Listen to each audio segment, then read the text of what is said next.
Saludos amigas, amigos. Ustedes sintonizan Acento TV y este es su espacio de entrevistas y comentarios a partir de ahora.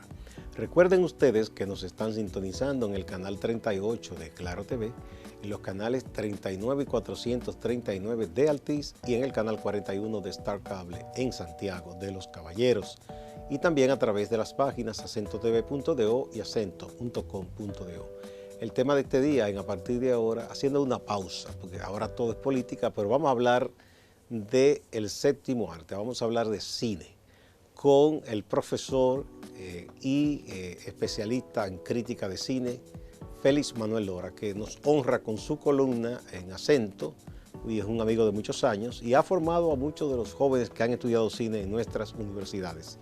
Vamos primero a una brevísima pausa antes de empezar este diálogo.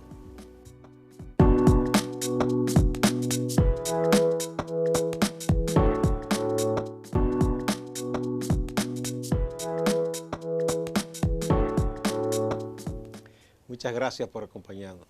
Querido amigo Félix Manuel Lora, qué bueno que estés acá. Bien, bien, gracias por la invitación, Gustavo. Bueno, vamos a hablar de lo que usted sabe, de cine.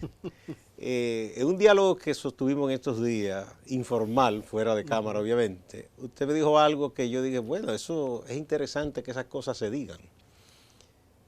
Tú decías que no existía, que no se podía hablar de un cine dominicano todavía. ¿Tú mantienes esa afirmación? Claro, eso es lo de cine dominicano, es parte de una tesis que hemos planteado. Hablar de cine dominicano, o sea, ya cuando uno le pone el adjetivo dominicano, eso implica, tiene unas implicaciones de identidad nacional.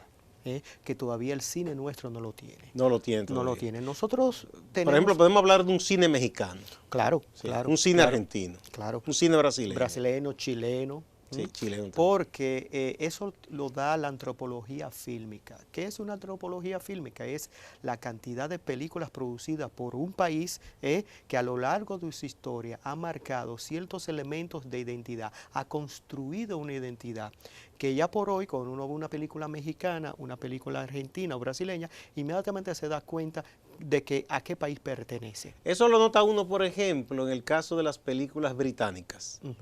Y la norteamericana, que uno la distingue. Sí. Aunque estén en inglés, no solo por el acento. El acento, el humor. Uno se da cuenta que hay una forma que identifica. Exactamente. Está la forma y el fondo en ese sentido, que es lo que identifica. Nosotros ahora lo que tenemos es una producción fílmica dominicana, eso sí. Una producción fílmica dominicana, sí. Cuando tú dices que todavía tiene que darse en el tiempo el tener un haber, ya una acumulación en número de películas, además de la temática. Sí, fíjate Gustavo, nosotros a partir es del 2011 cuando se aplica la ley de cine, aunque nuestra experiencia data de los años 20. Palau en 1923 cuando hace la leyenda de la Virgen de Nuestra Señora de la Altagracia, en el 24 cuando hace las emboscadas de Cupido y un documental llamado República Dominicana, se da la primera semilla, pero esa semilla no germina, porque luego Palau y su grupo dejaron de hacer cine.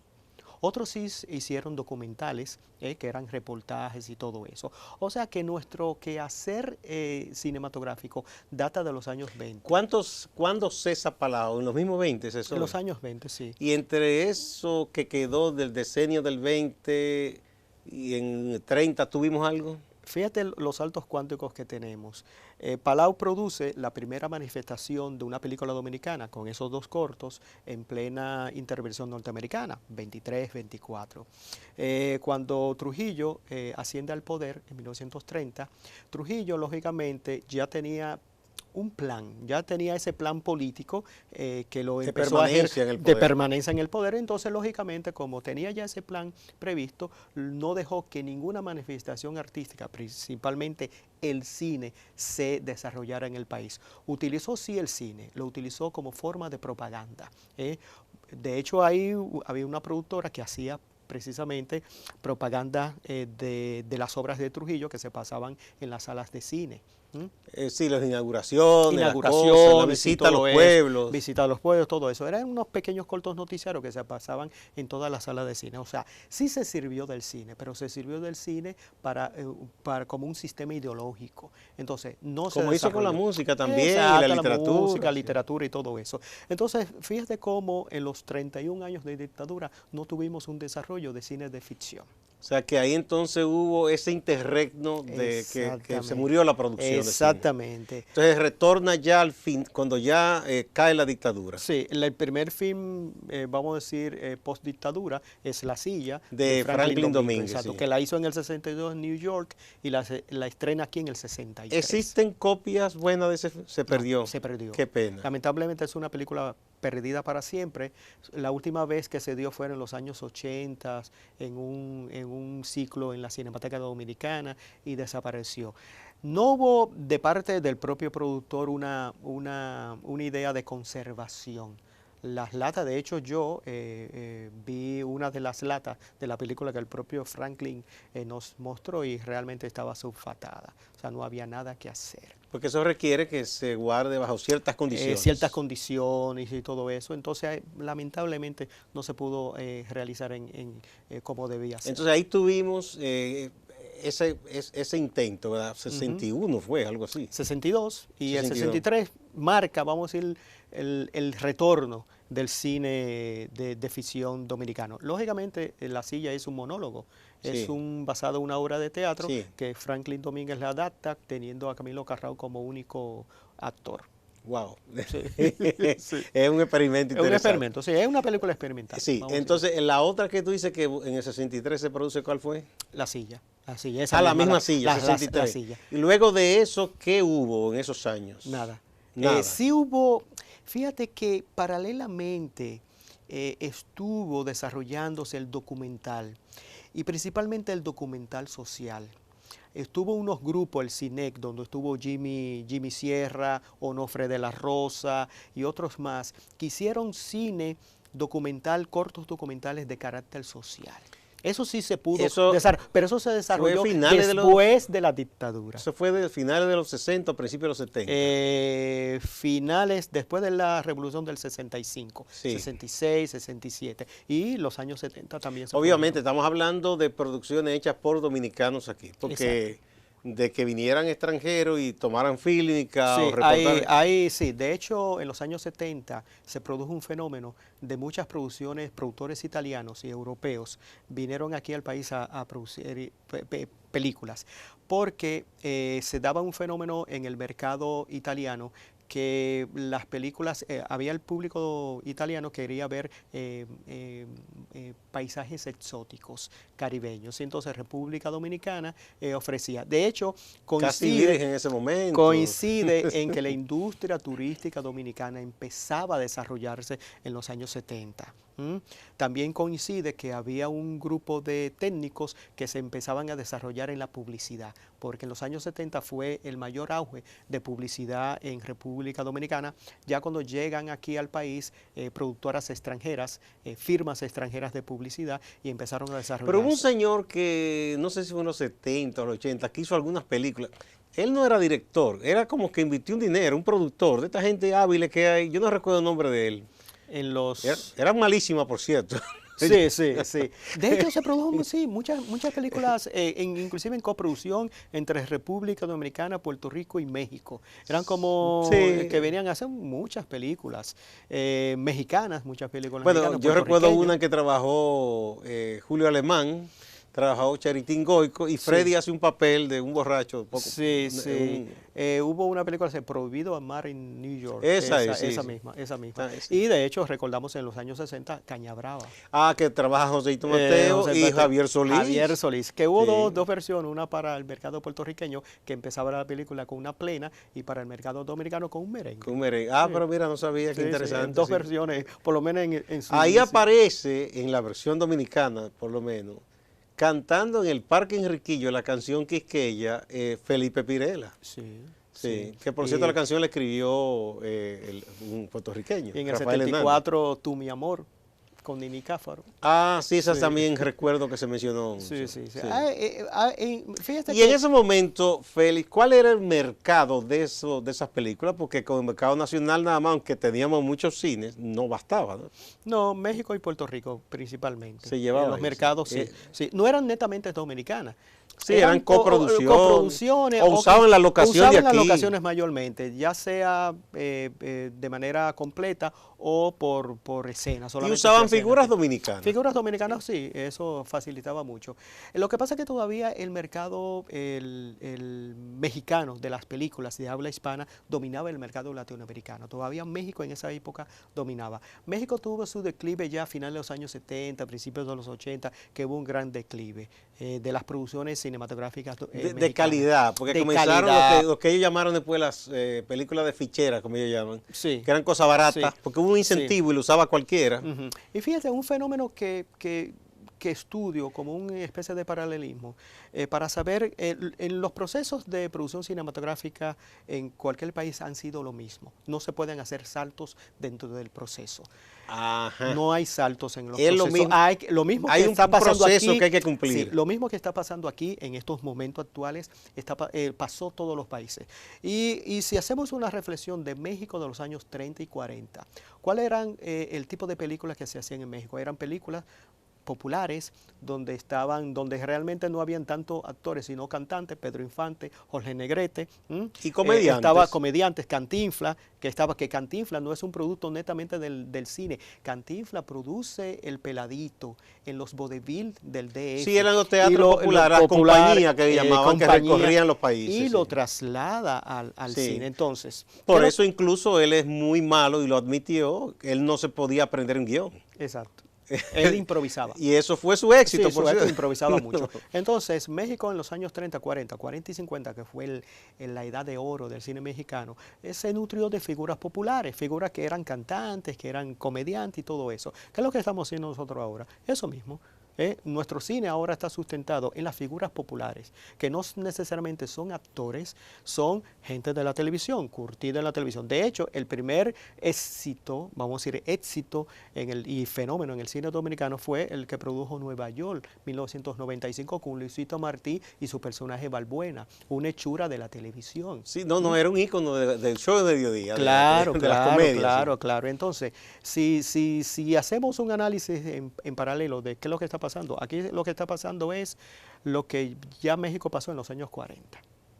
Estamos viviendo el México de los años 40. No nos debemos espantar por eso. No, tampoco. Se está siguiendo el proceso. Es un proceso, no hay saltos, porque Estados Unidos, que es la cuna del cine, igual que Francia, empezaron haciendo comedietas, pequeñas cosas, y así, que eran, de hecho, cuando era en todo el cine mudo, eran como, le decían como churros, que era hacer películas de 20 minutos y las hacían semanales, películas semanales, para el divertimento.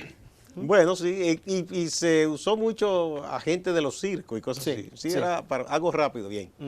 Ahora bien, hay algo, hace unos años atrás, aquí no se estudiaba cine. El que quería estudiar o se iba a Estados Unidos, o a México, a Sudamérica, o a Europa, o a Cuba. Sí. ¿Verdad? Luego la UAS abrió su escuela, fue la primera, ¿cierto? En el 79. Exacto. Y los que estudiaban cine rara vez incursionaban en producción de cine, o se iban a la publicidad, o a la televisión, o a trabajar en televisión, o se dedicaban a la crítica y a la docencia. Ya hoy tenemos esa escuela y hay muchos estudiantes, pero también se estudia relacionado con el cine y lo audiovisual en la Pucamaima también, ¿verdad? Pucamaima, INTEC, en INTEC, ya la propia UAS, Chabón, que es un ciclo técnico de 2 años, 2 módulos por año. Sí, o sea que ya tenemos escuela. Claro. Y hay facilidad de gente que consigue una beca y se va y todo eso.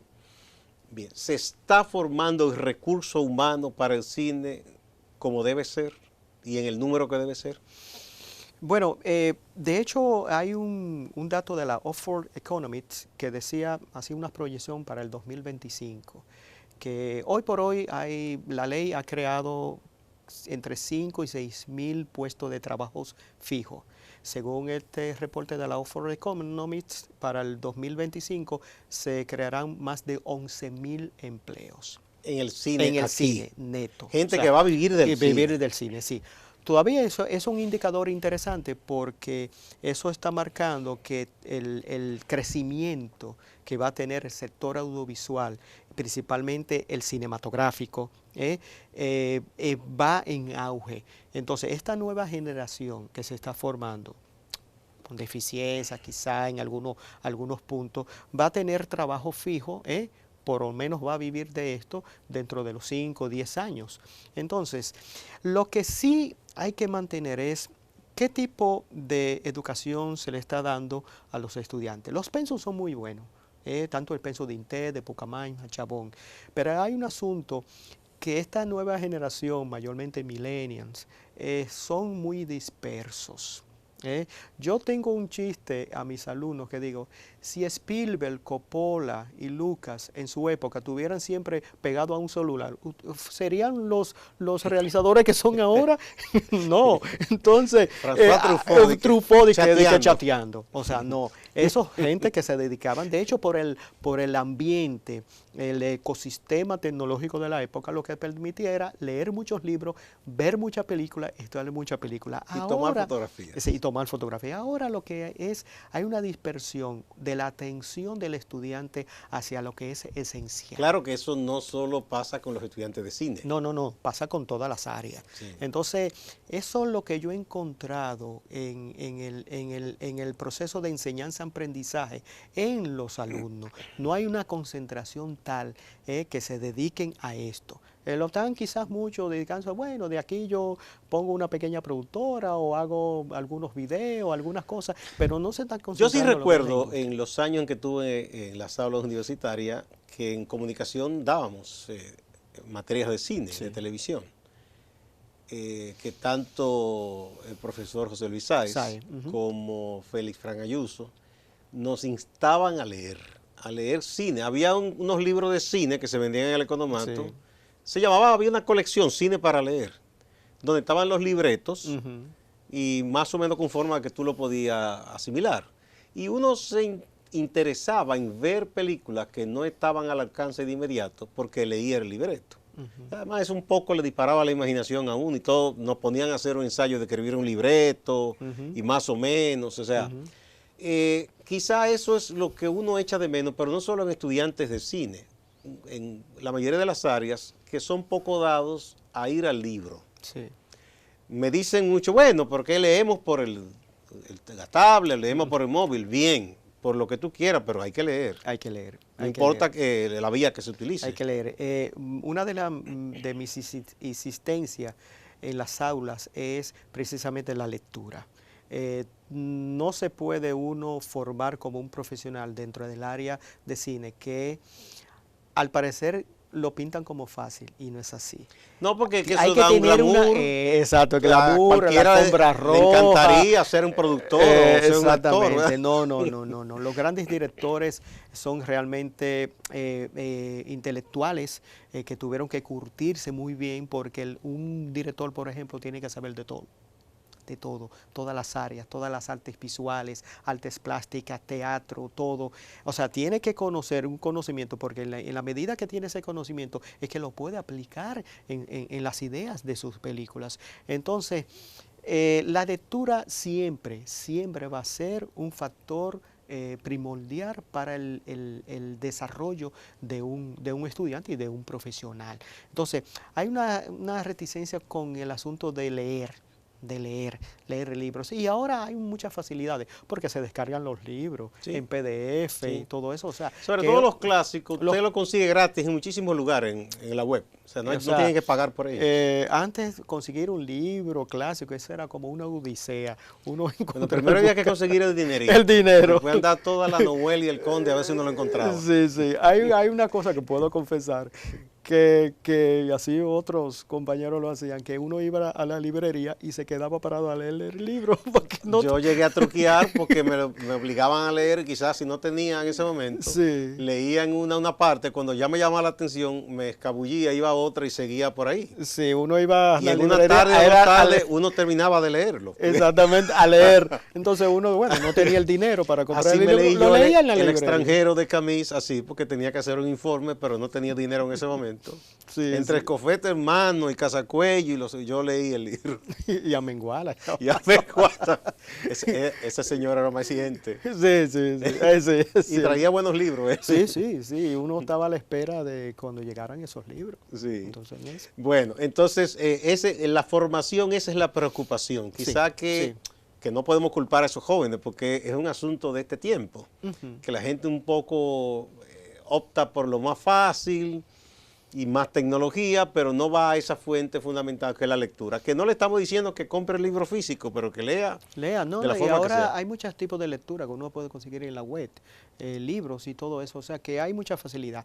Todo depende de la condición y el aprovechamiento que tenga el estudiante de su propia formación. Ahora que todos los currículum están por competencia, que es diferente al currículum por objetivo. El currículum por competencia es que el profesor ya es como no es el que dicta la verdad absoluta. No es la cátedra magistral de No, antes. nada, no. Paseando y Es dictando. un facilitador que le da los instrumentos necesarios al estudiante para que ese estudiante a través de las competencias tenga diferentes niveles de dominio y pueda alcanzar al final de esa materia, durante el periodo que tenga la universidad, pueda tener ciertos dominios, alcanzar ciertos dominios. Pero eso es facilitándote el propio profesor, el docente, hacia el estudiante. Pero en este caso, por competencia, el estudiante tiene que poner de su parte. Porque el profesor no le va a decir todo y hacer todo. Él tiene que poner de su parte. ¿Tú das clase en la PUCA y en cuál más? Intec. En Intec. Tú me dices que has visto los pensum, que más o menos son buenos, ¿verdad? Sí, Casi sí, todos. sí. ¿Hay mucha diferencia en los contenidos de una universidad y otra? No, quizás hay unas universidades que se dedican más al asunto de la producción como tal. A poner énfasis Sí, en un área. en un área producción, otras están focalizadas en la parte también más teórica, porque es la base, y lo que es la práctica continua. Entonces, al final, todas persiguen el mismo objetivo, que es la formación integral del estudiante, que el estudiante sepa escribir un guión, pero también sepa dirigir, también sepa producir. Entonces lo mueven en todas esas áreas. Por ahí que va la cosa. Sí. ¿Se gradúan como licenciados? Licenciado. Sí. La que tiene licenciatura es la UAS, INTEC y Pucamaima. La que es técnica es la de Chabón. Y hay otras universidades como UNIBE que ha dado a lo que es el diseño, que tiene una carrera de diseño, ha dirigido un poco el diseño hasta diseño de producción cinematográfica. Muy bien. Y eso también es Sí. totalmente Creo que el válido. Instituto Community College de San Luis también enseña en la parte Sí, de técnica. Sí, en San Luis sí. Sí, Sí, y también está en muy la parte bien técnica. equipado ese centro. Sí, sí. Vamos a una pausa, Félix Manuel, y volvemos de inmediato.